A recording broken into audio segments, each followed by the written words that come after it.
சூரிய பிரகாசம் சார், அடுத்து நான் கொஞ்சம் லீகலாக போயிட்டு அதுக்கப்புறம் பொலிட்டிக்கலாக போகலாம் அப்படின்னு நினைக்கிறேன் சார். எங்களுக்கு அனுமதிக்கப்பட்ட இடத்தில் பேசியதை தவிர நாங்கள் எந்த தவறும் செய்யவில்லை அப்படிங்கிற ஒரு ஸ்டேட்மெண்ட் இருக்குல்ல. இவ்வளோ 40 பேர் அவங்க இறந்த பிறகு இப்படி ஒரு ஸ்டேட்மெண்ட்டு அப்படிங்கிறது இது வந்து ரொம்ப பொருத்தமான ஸ்டேட்மெண்ட்டா சார்? இது 100க்கு 100 விஜய் சொல்கிறது பொருத்தமான ஸ்டேட்மெண்ட். ஓகே, அவருக்கு அனுமதிக்கப்பட்ட நேரம் 3 மணிலிருந்து 10 மணி வரைக்கும். முதல்ல 3 மணிலிருந்து 10 மணி வரை இல்ல நான் இந்த ஒன்னே ஒன்று மட்டும் சொல்லிடுறேன். முதல்ல 3 மணிலிருந்து 10 மணி வரை எப்படி முதல்ல போலீஸ் அனுமதி கொடுத்ததுங்கிறதே எங்களுக்கு பெரிய சார். இது வந்து காமன் சார், எல்லா மீட்டிங்லயுமே 6 மணிலிருந்து 10 மணி வரை தான் சார். 3 மணிலிருந்து 10 மணி வரைக்கும் கொடுத்துருக்காங்க. ஆமா, இது ரோட் ஷோ மாதிரி பண்ணது. 3 மணிலிருந்து 10 மணி கொடுத்தது கவர்மெண்ட். ஓகே, விஜய்க்கு நீ அதை பிளேம் பண்ண முடியாது. விஜயே வந்துட்டு மொத்தமா வந்து நீங்க குரூசிஃபை பண்ணக்கூடாது. இதுல அரசின் கையாளாகத்தனம், அதிகாரிகளின் மெத்தன போக்கு. இவங்க இன்டெலிஜென்ஸ் என்ன பண்ணிட்டு இருக்கு, என்ன பண்ணணும் சார்? 10 நிமிஷத்துக்கு ஒரு தடவை வந்து நாங்களாம் அரசு ஆயிரக்கணக்கான கூட்டங்களை நடத்தியவர்கள். சரி, 10 நிமிஷத்துக்கு ஒரு தடவை வந்துட்டு கொடுத்துட்டே இருப்பாங்க. ஸ்ட்ரென்த் பத்தல என்ன அந்தந்த நிமிஷத்துக்கு ஏற்ற மாதிரி வந்து போலீஸ் ஆக்ட் பண்ணணும். உங்களுக்கு 3 மணிலேருந்து தெரியும் பெருங்கூட்டம் விஜயை வந்து ஃபாலோ பண்ணிட்டு இருக்குன்னு சொல்லி. நீங்கள் வழியிலேயே நடத்து எத்தனையோ இதில் வந்து மீட்டிங் நடத்த வேண்டாம், பிரச்சனை இருக்குன்னு சொல்லுவாங்க. உதாரணமாக ஒன்று சொல்கிறேன். அண்ணா நகர் இடைத்தேர்தலில் கோதண்டராமனுக்கு முன்னாடி வந்துட்டு ஒரு வழக்கறிஞர் கிருஷ்ணமூர்த்தி வந்து ஏடிஎம்கேல நின்னார், டிஎம்கேல நின்னார்.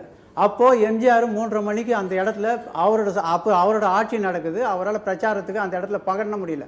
போலீஸ் வந்து வேண்டாம், சார்ஜ் வல்லட்டைலாக இருக்குது, அதனால வேண்டாம்னு சொன்ன முடியாது. எம்ஜிஆர் வந்து திருப்பி வந்துட்டார். அந்த மாதிரி வந்துட்டு நீங்கள் பர்மிஷன் நாங்கள் கேட்க முடியும். நாங்கள் 10 நிமிஷம் ராஜசேகர் ப்ளீஸ் கொஞ்சம் டீசன்சி மெயின்டைன் பண்ணு கேட்குறாரு.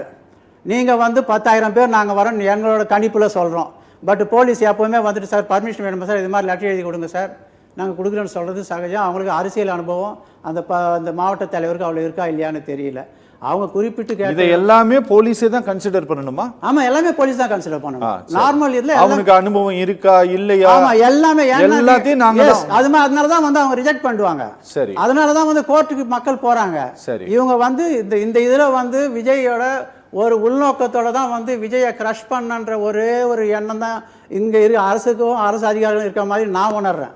என்னோட அரசியல் அனுபவத்திலையும் என்னோட வழக்கறிஞர் அனுபவத்திலையும் இது வந்து ஒரு விஜயை வந்து க்ரஷ் பண்ணணும். இவங்களோட எய்ம் வந்து விஜய்க்கு இருக்க மாஸ் சப்போர்ட்டை வந்து க்ரஷ் பண்ணணும். அது வந்து எதிர்பாராத பின்விளைவுகளை அது ஏற்படுத்தி அது வேற. அதுக்காக அவங்களுக்கு ஏகப்பட்ட டைம் இருக்குது, இங்கே வான் பண்ணலாம், ஒன்றுமே பிரச்சனை கிடையாது. எத்தனையோ புதுசு கிடையாது.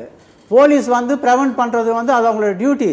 நீங்கள் வந்துட்டு விஜய் தான் பார்த்துக்கணும், விஜய் தான் பண்ணார், விஜய் தான் கூப்பிட்டு வந்தார், விஜய் தான் பொறுப்பேற்றுக்கணும் சொல்லுங்க அப்படின்னு சொன்னால் மெரினாவில் ஏர் ஷோக்கு வந்துட்டு முதலமைச்சருக்கு நடத்தினார், அத்தனை பேர் செத்தாங்களா, அது முதலமைச்சர் பொறுப்பு எடுத்துக்கிட்டாரா சொல்லுங்கள்?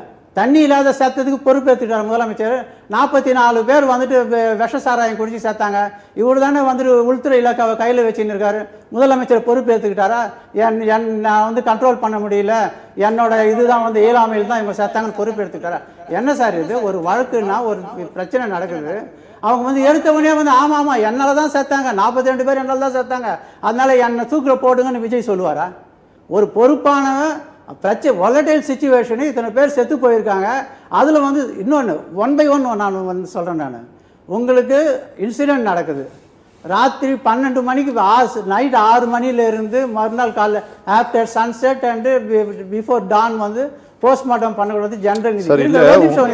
இல்ல நான் சொல்றேன் சார் ப்ளீஸ், எனக்கு தெரியும் சார் லீகல் பொசிஷன் நான் சொல்றேன் சார். இல்ல நானே கேக்குறேன் சார், ஒரே ஒரே நிமிஷம் நானே கேக்குறேன் சார். இப்போ ஒரு 60 பேர் அவனா போய் கள்ளச்சாராயம் குடிச்சு சாவுறதுக்கும் இவ்வளோ மாதிரி ஒரு கட்டுக்கடங்காத ஒரு கூட்டம் இவரை தான் பார்க்க வந்திருக்காங்க, இவ்வளோ பேர் தன்னை பார்க்க வந்திருக்காங்கங்கிற பெருமையை இவர் எடுத்துக்குவாரு. ஆனா எவனோ செத்துட்டா அது கவர்மெண்ட் தான் பொறுப்பு சார். இவர் வந்து நீங்க வந்து ஆமா சார் பெருமை, ஐ என்ஜாய் தி பீப்புள்ங்கறாரே சார். சார் இப்போ ஒரு தலைவன் வந்து என்ன செய்யலாம், அங்க கிரவுண்ட் ரியாலிட்டி வந்து மேல வண்டியில வந்திருக்கு எப்படி சார் தெரியும்? சரி, கிரவுண்ட் ரியாலிட்டி சிஐடியோட வேலை சார், அது இன்டெலிஜென்ஸோட வேலை. இன்டெலிஜென்ஸ் ஸ்டாப் பண்ணிருக்கணும். எதுக்கு போலீஸ் இருக்கு? லா அண்ட் ஆர்டர் யார் கண்ட்ரோல் பண்ணணும்? சொன்னா கேட்க மாட்டாங்க. இந்த கேட்கறாங்க அது வேற விஷயம். லா அண்ட் ஆர்டர் யார் கண்ட்ரோல் பண்ணணும்?